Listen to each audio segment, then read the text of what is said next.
everybody, Gianna Cambria here from Upper Hand Creative, and today we're talking about the 3 biggest mistakes that you're making with your graphic design freelancers. So we all know what a pain and headache and nightmare it can be to try to find the right graphic design freelancer. Trying to sort through hundreds of applications, trying to vet their qualifications, trying to make sure they're going to be a good fit, getting them on board, training them, spending time getting them into your system or creating systems to put them into, and then it's not a good fit, right? They either can't produce quality work, their communication is terrible, or they fall off the grid entirely, or they just become really expensive as you need more and more things. The list goes on, right, of all the issues that we can have with graphic design freelancers, so it becomes pretty tough. And actually, those of you guys who don't know my story, this is how Upper Hand Creative started. To make a long story short, I'll start in the middle, but essentially, I was trying to figure out how to get all this content done. I was in this cycle of learning to do it all myself. I dabbled in graphic design and I had a fairly decent understanding of it, so I didn't see any issue with me doing all of this work on my own. And what happened was I got nothing done. Right? I was trying to do way too many things, and I would sit there for weeks just staring at this logo, tweaking it and trying to make it perfect, and it just never felt right? And I was just perfectionism getting in the way, but I felt like no one else could do it to the level that I wanted it to be done. And it held me back for years, right? I was just spinning my wheels, constantly stuck, overwhelmed, burnt out, looking at people on the left and right of me, wondering why I couldn't get ahead. And it's because I was stuck in this area of I would even spend, weeks, probably 2 to 3 weeks, writing an ebook or a white paper, and it never even got into the hands of anybody in my audience because I drug my feet on getting it designed, right? And I thought it had to look a certain way before I could get it out there. So getting this off my plate was a tremendous mover in my business, and it's really what allowed me to find that forward momentum, not just with Upper Hand Creative, but with my other startups as well.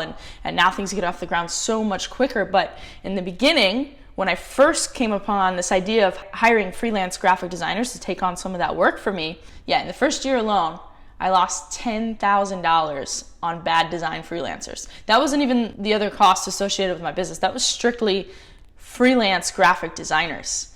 And the very first freelance graphic designer I hired because I had just gotten a client. So I worked backwards, right? I got a client first, and at the time, Upper Hand Creative was a different agency. But I got a client first, and I knew I needed a designer. So I pulled the trigger and hired my first freelance graphic designer, not knowing what I was doing. And right around that time, Hurricane Matthew was roaring towards us here in Florida. And I remember I already paid him for the first week, paid my designer for the first week, sent the project off. It was like 9 different graphic design flyers. Sent it off, hadn't heard back. Days go by, the hurricane comes across, we lose power, we lose Wi-Fi. The client is emailing me every day. It's been about 9 days at this point. Definitely should have had them done by now. And the power's out, and I run to the porch the next morning just trying to get on my phone to get to my emails, wondering where these designs are going to be. And I finally get them back, and I remember just like that feeling in my chest of like anxiety, and my heart just sank.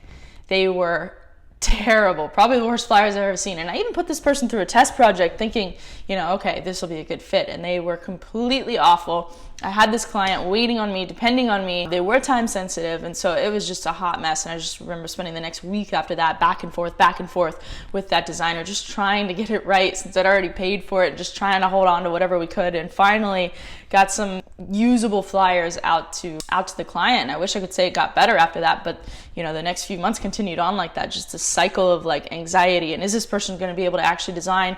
What if I get another client and they need this and I can't do it, or the designer can't do it, or I had 2 or 3 of them ghost me completely after investing into them and time to train and onboard. And I just knew there had to be a better way to do it. And so I spent years learning systems and building processes and figuring out the best way to manage remote teams. And obviously this not only applies just to graphic designers, but any other freelancer or outsourced worker that you're working with as well. And it can be an amazing thing in your business. I firmly believe that every entrepreneur needs to go through this process and get good at it, just like they need to get good at delegation and outsourcing.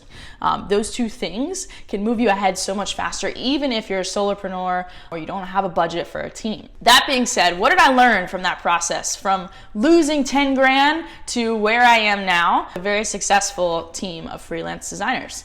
So what I found is there are really 3 things that you can do to make sure that whatever you're using, wherever you're hiring your freelancers from, there's a few things you can do to expedite your success. So the first biggest mistake starts in the hiring process, starts right from the beginning. And I have a course out there on this as well, but it walks you through. There's so many pieces to the hiring process that you have to be intentional about, right? You can't just throw up a description on a job post board, hey, I need a graphic designer. You can, right? But you're going to go through the headaches that I went through if you do it that way. You have to be intentional right from the beginning. So the job description has to provide value not only to them, but vice versa as well. To them as you being the employer, you know, why should they come work for you? Because they're looking for value add too, not just the other way around. You have to make sure it's a two-way street. So you need to talk about, you know, be specific in your job description. Who are you? They want to know what company you represent because there are a lot of scams out there. So they want to know right away, who are you? Can they go look you up on the internet? Can they kind of see the work that you've done in the past or what direction you're heading in if you're brand new? What value do you give them? So what benefits do they get from working with you? Or is there a growth trajectory?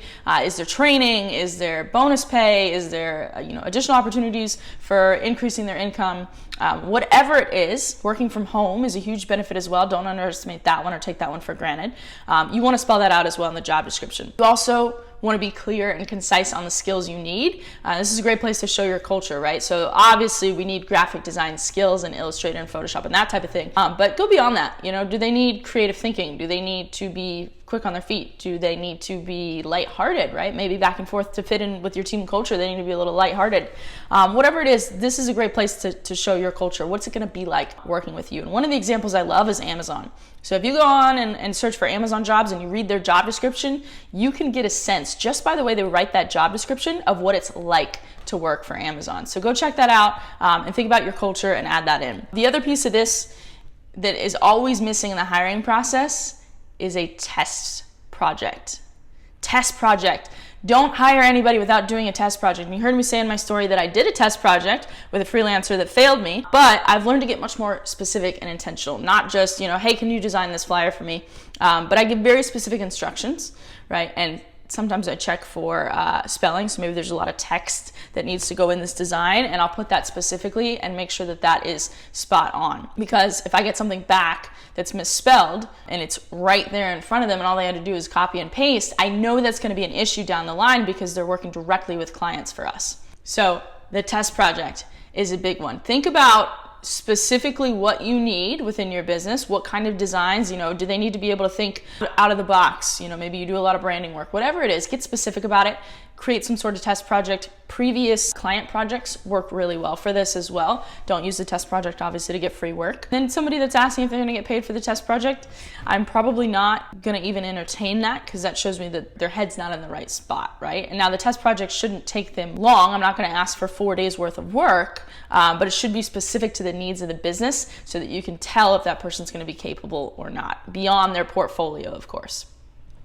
And then the last little piece in number 1 of the hiring process comes down to, do you have a system to sort through applications? Because you know that once you put that job description out there, you're gonna get hundreds of applications back and it quickly becomes overwhelming, and then it kind of defeats the purpose of you getting this off your plate quickly. Now you're spending 2 or 3 days going through your email inbox, trying to find these applications, sorting through, there's their link to their portfolio, there's their previous work, this is their rate, which person was this again? Trying to keep track of this can be a mess, right? And a nightmare in itself. It's almost like you need another freelancer just to manage that for you. But you can do it very simply. What I do is I create a Google Drive form.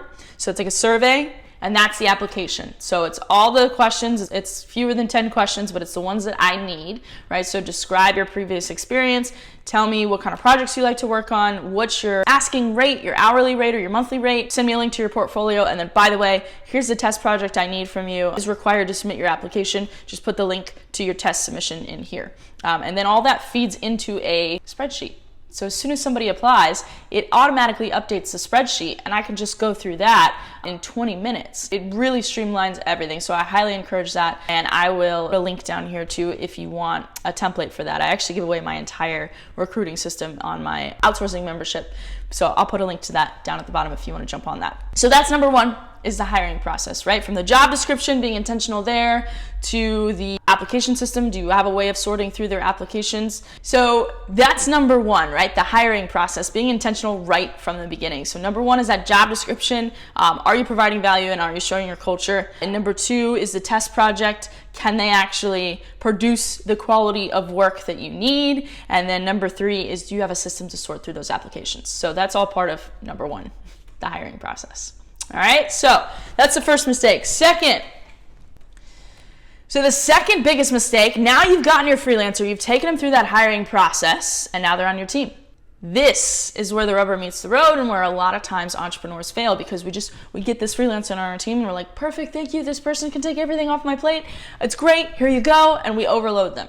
And they're like, whoa, whoa, whoa, whoa, whoa. So we need to have a training or onboarding system in place. Now, again, this is something that you can build out ahead of time so that it doesn't have to take a day from you or hours from you. You build it once and it's hands off from there on. I use Asana, so I just did like walkthrough tutorials. Figure out, basically, to simplify it, right? How are you going to communicate with them and where are you going to keep your tasks? I strongly suggest getting away from email for tasks, because you're going to be digging through your inbox, trying to find different files, trying to sort through that thread. Gmail is a mess to go through a multiple thread email. It just gets really messy and confusing and frustrating quickly.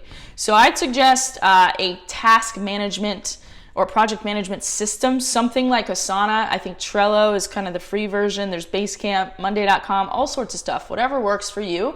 But it clearly lays out what tasks are in progress, which ones still need to be completed, which ones are done. And then, by the way, if I need to come back, let's say 6 months later, this client's like, hey, I love the logo you did for me, but can you change this one thing? And you're like, I don't have the source files anymore, right? I got to go dig through my inbox. No, I just go right to my project management system, go to their folder, and there it is.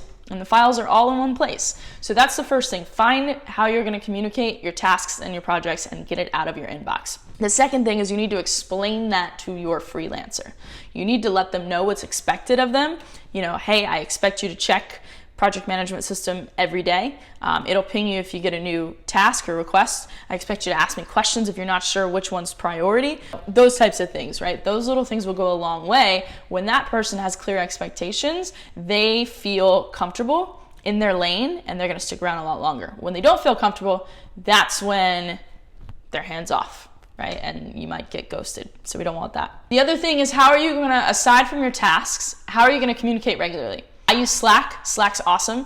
You can also use Skype, especially if it's a remote team. There's a tool called Yak. There is Viber. There is GroupMe, WhatsApp, whatever. Find something that works for you where you can quickly go back and forth. And then again, set expectations on that. So, hey, I expect you to check this twice a day, in the morning and at night, and get back to me in a reasonable time frame so that you're not quiet for 4 days and I'm trying to get in touch with you, right? Set those expectations up front.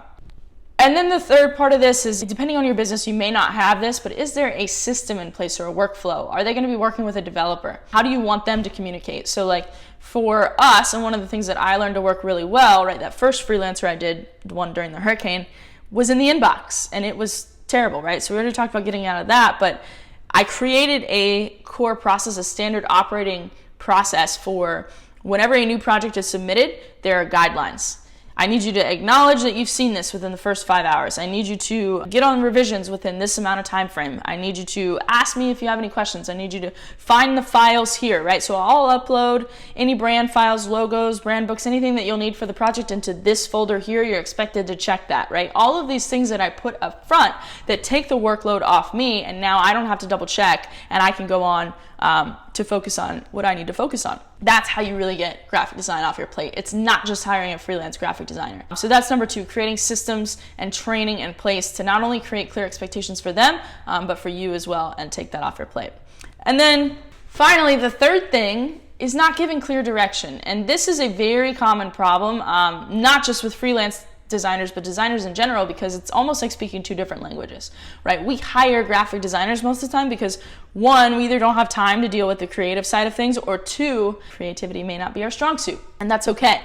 But you have to learn to speak in their language and give clear direction. So if I just say, hey, I need a logo for this, right, and I get it back and it's green and I wanted blue, well, that's because I didn't give clear directions. So make sure that when you're giving directions for your projects, that anybody could look at that from the outside and understand exactly what it is that you need. Are there specific colors? If they are, give them those. Do you have a brand book that they need to follow? Give them that. Do they have specific logos that you need, specific text that you need on the flyer? Do you have any ideas already for the design? If you do, let them know what you're thinking, while still giving them open room for creativity, because a lot of times their eye for design is a little bit better than ours. Is there a certain font? Beyond that, tell them what it's for. So if you need a Facebook cover photo, make sure you're giving the right dimensions, because if you don't and you get back a square image, that's not going to work very well. So dimensions, any branding that needs to go on there, sometimes target audience is really important. We actually have in the Power Users Guide for Upper Hand Creative, we give you copy and paste templates. So you don't even have to think. You just fill in the template and you're guaranteed to give pretty clear direction that will increase your results and increase your designs when you get them back, the quality of them, and also decrease the number of revisions that you'll need back and forth. So that's number 3, is giving clear direction on your projects. So to recap, the top 3 mistakes you're making with your freelance graphic designers right now: number 1 is the hiring process. Number 2 is a training or onboarding system. And number 3 is giving clear directions for your projects. So hope this helps. And if you don't want to do any of this on your own, we do it all for you for less than $15 a day with the Upper Hand Creative Unlimited Graphic Design membership, which you can check it out below. All right, I'll see you next time.